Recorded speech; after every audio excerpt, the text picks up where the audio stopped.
kami dari kelompok 17 BPAK IAIN Salatiga dengan kakak asuh Kak Nabila Hasna Khairunnisa.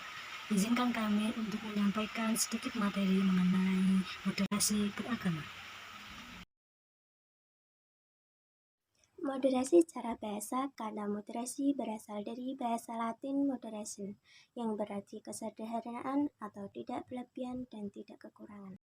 Moderasi beragama menurut istilah. Yang pertama, moderasi adalah sikap dan pandangan yang tidak berlebihan, tidak ekstrim, dan tidak radikal atau tatruf. Menurut Quran Surat Al-Baqarah ayat 143 menjelaskan tentang moderasi, yaitu keunggulan umat Islam dibanding umat yang lain. Kedua, moderasi adalah sinergi antara sebuah kebaikan dan sebuah keadilan. Inti dari pesan ini ditarik dari penjelasan para penafsir Al-Quran terhadap ungkapan umatan wasaton.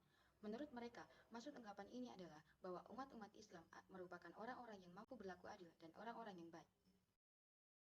Untuk beragama secara bahasa berarti, pertama, beragama berarti menganut atau memeluk agama.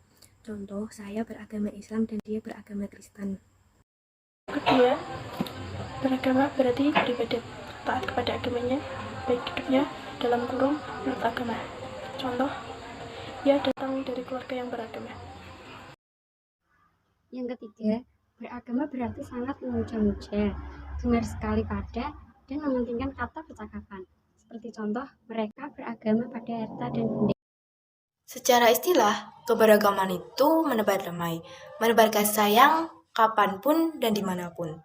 Keberagaman itu bukan untuk menyeragamkan keberagaman, tetapi untuk menyikapi keberagaman dengan penuh kearifan.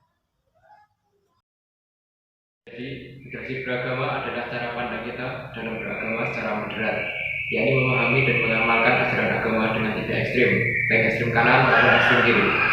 Ekstremisme, radikalisme, dan ujaran kebencian hingga retaknya hubungan antar beragama merupakan masalah yang harus dihadapi bangsa Indonesia saat ini.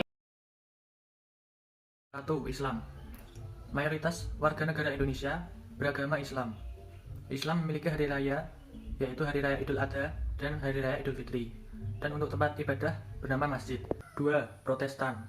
Protestan muncul setelah protes Martin Luther pada tahun 1517 dan memiliki kitab suci bernama Alkitab atau Injil. 3. Katolik. Katolik merupakan salah satu agama di Indonesia yang dinominasi dalam agama Kristen. Agama ini muncul saat bangsa Portugis tiba di Kepulauan Maluku. Agama Katolik juga memiliki banyak hari-hari besar, contohnya Natal, Paskah, dan lain sebagainya.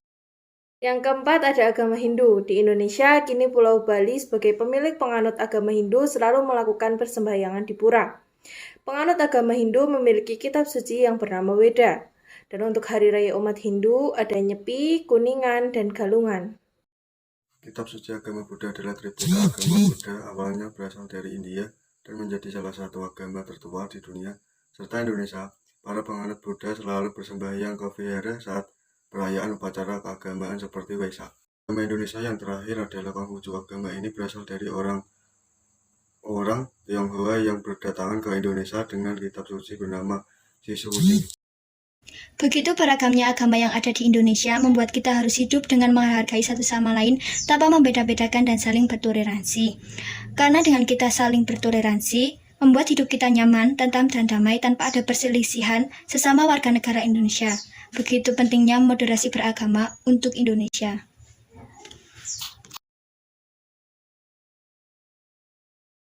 Yang selanjutnya adalah pentingnya moderasi beragama.